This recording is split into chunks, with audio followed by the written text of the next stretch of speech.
மலையாளம் சினிமாவில் என்ன சரியாக நடக்குது அப்படிங்கிறத சொன்னால் தான் இதில் என்ன தப்பாக நடக்குதுன்னு தெரியும். என்னென்னா மலையாளம் சினிமாவில் எல்லோரும் ஒரு யூனிட்டாக பயணிக்கிறாங்க. அதாவது வந்து பார்த்திங்கன்னா உள்ளுக்குள்ளேயே வந்து பார்த்திங்கன்னா பேசிக்காக எல்லாத்துக்குமே எல்லாருமே அண்டர்ஸ்டாண்டிங்கோடு இருக்காங்க.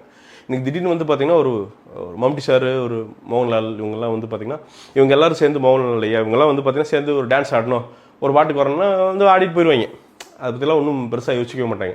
யார் வேணால் யார் கூட வேணால் சேர்ந்து எப்படி வேணாலும் நடிப்பாங்க. அவங்களுக்கு வந்து இந்த சக்ஸஸ் அப்படிங்கிறது. அதுவும் போக வந்து பார்த்திங்கன்னா கதைகளை ஃபஸ்ட்டு எடுத்து அதை தூசி தட்டி அந்த கதை எழுதுகிறவனை வந்து முதல்ல நாயகனாக அவனுக்கு பயங்கர மரியாதை கொடுத்து அதுக்கப்புறம் தான் அதை எடுத்து கொண்டு வந்து படமாக வச்சு டிஸ்கஸ் பண்ணி அதுக்கப்புறம் தான் வந்து பார்த்திங்கன்னா ஆட்கள் அதுக்கேற்ற மாதிரி கேரக்டர்ஸ் போடுறதே அதுக்கப்புறம் தான் ப்ராசஸ்ஸு.